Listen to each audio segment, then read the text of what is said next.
দুই বাংলার জনপ্রিয় অভিনেত্রী জয়া আহসানের সঙ্গে ঘনিষ্ঠ দৃশ্যে অভিনয় করেছেন কলকাতার জনপ্রিয় অভিনেতা চন্দন রায়।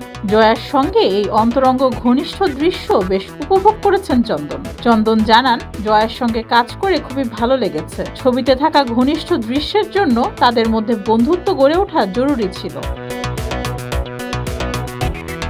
চন্দন জানান, জয়া ও চন্দন কেউ কাউকে আগে থেকে একে অপরকে চিনতেন না, ফলে ঘনিষ্ঠ দৃশ্যে অভিনয় করতে দুজনের মধ্যে বন্ধুত্ব হওয়াটা জরুরি ছিল।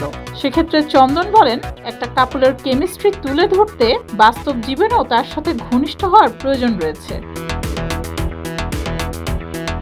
চন্দন বলেন, জয়ার সঙ্গে ঘনিষ্ঠ দৃশ্যে অভিনয়ের সুবিধার জন্য আমরা ঘুরেছি, খেয়েছি, আড্ডা মেরেছি, অনেক সহজ হয়ে গিয়েছিলাম একে অপরের সঙ্গে, ফলে রোমান্টিক দৃশ্যে অভিনয় করতে আর কোনো অসুবিধা হয়নি।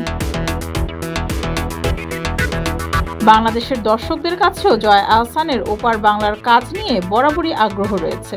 ডিয়ার মা সিনেমাটি নিয়েও দর্শকদের মধ্যে উত্তেজনা লক্ষ্য করা যাচ্ছে, বিশেষ করে জয়া চন্দনের নতুন জুটির রসায়ন এবং ছবির সংবেদনশীল গল্প নিয়ে। এখন দেখার পালা জয়া চন্দনের রোমান্স প্রেক্ষাগৃহে কতটা সাড়া ফেলে। ডেস্ক রিপোর্ট, যুগের চিন্তা।